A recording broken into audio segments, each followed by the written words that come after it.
जो कैसे हैं आप लोग। मैं देवराज चौहान आप सभी का स्वागत करता हूं अपने YouTube channel Devraj chemistry classes पर। तो बच्चों, ये आज हमारा लेक्चर नंबर 9 है। लेक्चर नंबर 9 है हमारा, और हमारे लेक्चर 8 बीत चुके हैं इस चैप्टर में।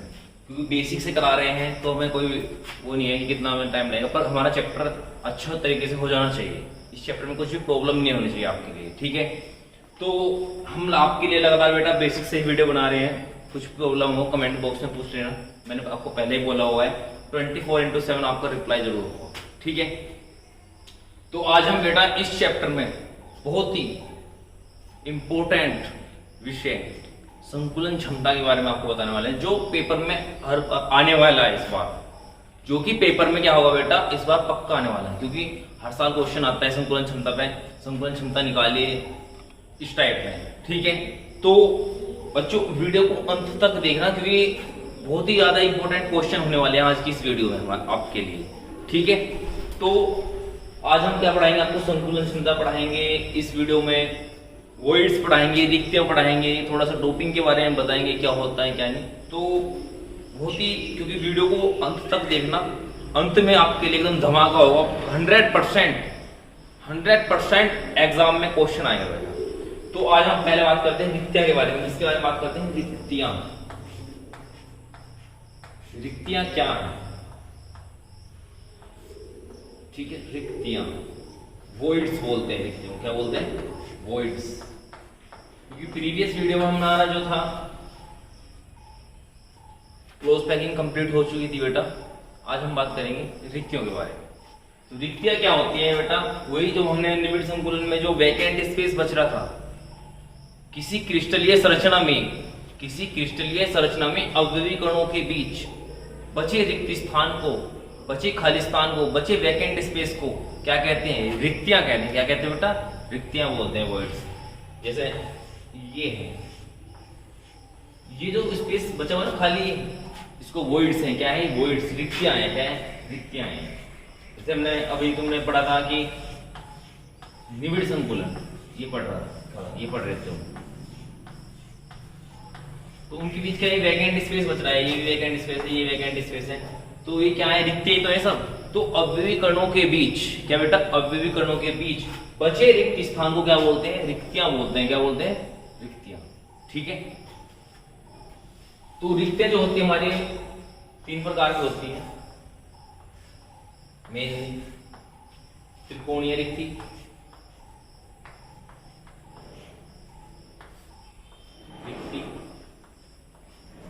चतुष्फलकीय,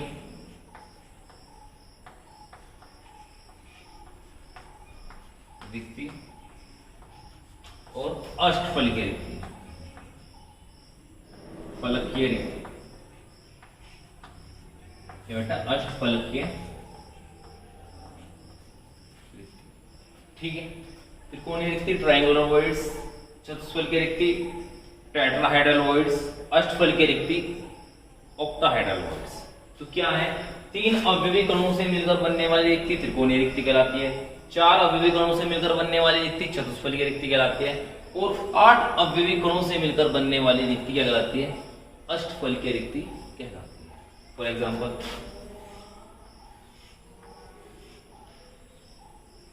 तो ये वाली वॉइड्स हैं, इसे बोलते हैं त्रिकोणीय रिक्ति। ये वाली कौन सी है, चतुष्फलकीय रिक्ति। और अष्टफलकीय क्या है बेटा, थोड़ा 3D में चला जाएगा एग्जैक्टली। तो 2 तो 3 तो ये हो गए इस टाइप में, ठीक है। और ऐसे इसको इनके ऊपर एक यहाँ पे होगा, एक इधर इस टाइप में, इस टाइप में, फिर इसके ऊपर एक यहाँ पे रख दिया। जो ये वाली वॉइड्स हैं, एक पीछे बैक साइड में होगा, इसको बोलेंगे अष्टफलकीय रिक्ति। क्या बोलेंगे बेटा, अष्टफलकीय। ये जो चमक रहा है, चमकेगा नहीं, थोड़ा सा बैक गैप बचेगा, उसको बोलेंगे अष्टफलकीय रिक्ति। तो ये क्या बेटा, ये क्या होती है बेटा, रिक्तियां होती है, ठीक है। तो उसके बाद अब बहुत ही महत्वपूर्ण टॉपिक चलने वाला है बेटा आपका, संकुलन क्षमता, पैकिंग एफिशिएंसी। क्या बेटा, पैकिंग एफिशिएंसी बोलते हैं, क्लोज पैकिंग एफिशिएंसी, संकुलन क्षमता, ठीक है। तो हमारी जो संकुलन क्षमता है उसके बारे में बात करेंगे। संकुलन क्षमता क्या है, तो देखो बेटा संकुलन क्षमता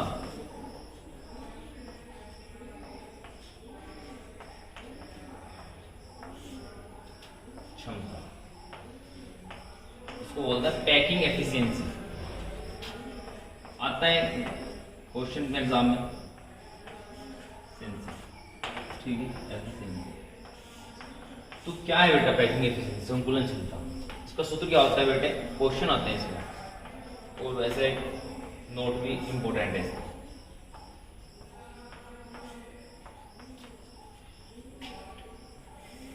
Z गुना एक अवयवी कण का आयतन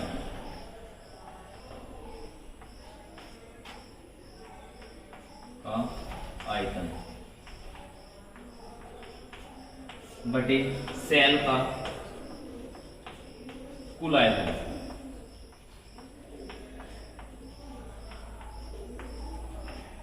ये क्या है? संकुलन क्षमता का सूत्र है बेटा। इसका सूत्र है संकुलन क्षमता निकालने का, Z गुना एक अवयवी कण का आयतन बटे सेल का कुल आयतन। Z क्या होता है हमारा?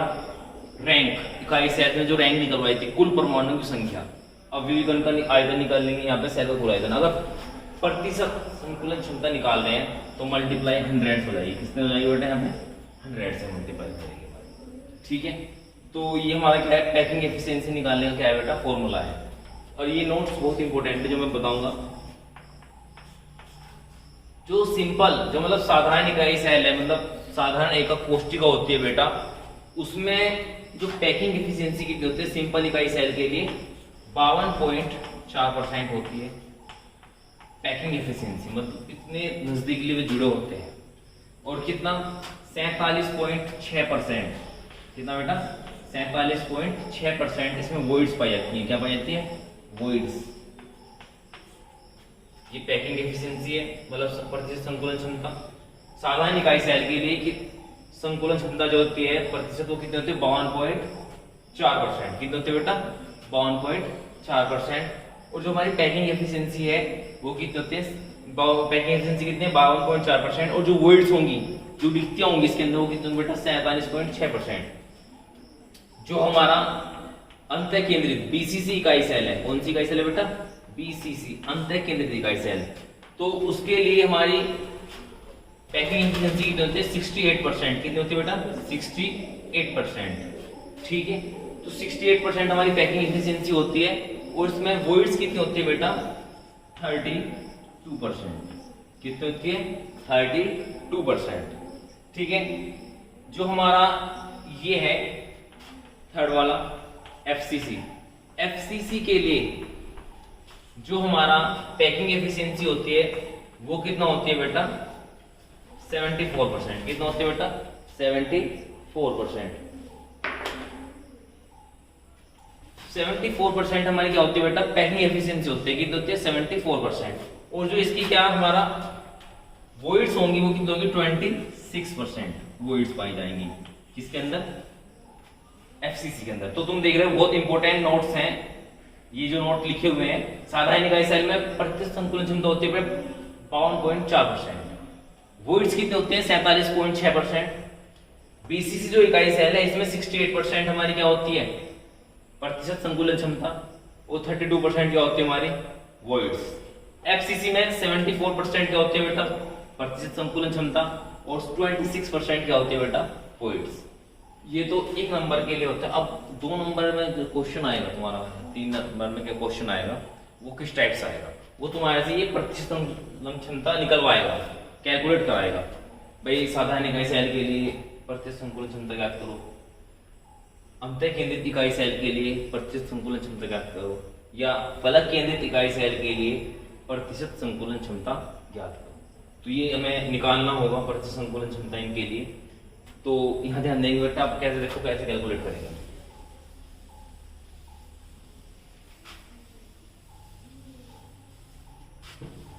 तो प्रतिशत संकुलन क्षमता जो है, अभी हमने सूत्र दिखा था वो क्या था?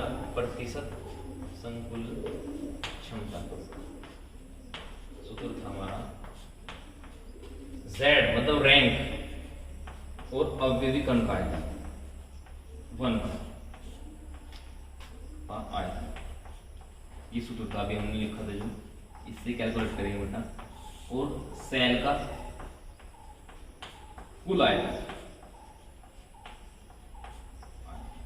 ये हमारा फॉर्मूला था बेटा। अब देखते हैं तो कैसे कैलकुलेट करेंगे। उन्होंने बोला साधारण इकाई सेल के लिए, ठीक है। तो साधारण इकाई सेल के लिए z कितना होता है बेटा 1, रैंक हमने निकलवा रखी कितनी आती है 1। अब जो हम जो इकाई सेल है उसमें जो अभिविकर्ण डिनोट्स कर रहे हैं बेटा, कैसे कर रहे हैं, गोले के रूप में कर रहे हैं, स्पेयर के रूप में कर रहे हैं। कैसे कर रहे हैं बेटा, स्पेयर के रूप में। जो स्पेयर है उसका वॉल्यूम कितना होता है, गोले का आयतन कितना होता है बेटा 4/3 पाई r क्यूब होता है गोले का आयतन, वॉल्यूम अभिविकर्ण का आयतन होता है, ठीक है। जो हमारी सेल है, जो हमारी इकाई सेल है एक कोष्टिका, वो कैसे होते हैं घन के, क्यूब क्या कार्य होते हैं, क्यूब का हमारा जो वॉल्यूम होगा वो क्या होगा भुजाएं घात 3, मतलब a क्यूब, क्योंकि किनारे की लंबाई कितनी होती है 1, तो इसलिए a क्यूब होता है। इकाई सेल हम क्या बना देंगे, हमने कोई इकाई सेल बना रखी है बेटा, ये बना ली, ठीक है, ये a मान ली, तो क्या होगा हमारा a क्यूब होगा। तो अब हम इसको प्रतिशत संकुलन क्षमता निकाल लेंगे बेटा।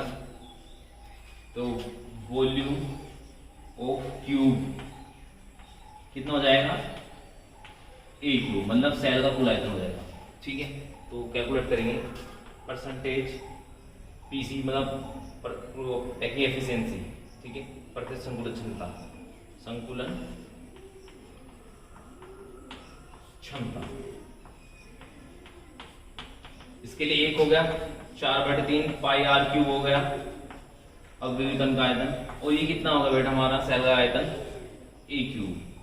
तो देखो यहाँ पे ये r में है, यहाँ पे a में है। तो साधारण इकाई सेल के लिए हमने a और r में रिलेशन लिखवाया था तुम्हें प्रीवियस वीडियो में, क्या होता है r बराबर a/2।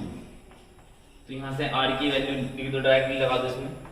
तो 4/3 ये नीचे आ गया पाई r क्यूब, r की वैल्यू हमने क्या रखी a/2, तो a क्यूब मेरे 2 नीचे आ गया और 2 का क्यूब बटे a क्यूब। तो a क्यूब से a क्यूब पाई की वैल्यू रख देंगे 4.3.14। परसेंटेज के निकालने प्रतिशत संकुलन क्षमता 100 से 100 से मल्टीप्लाई भी होनी है, 3.14, 3 2 दूनी 4 दूनी 8 गुना 100 चल रहा है।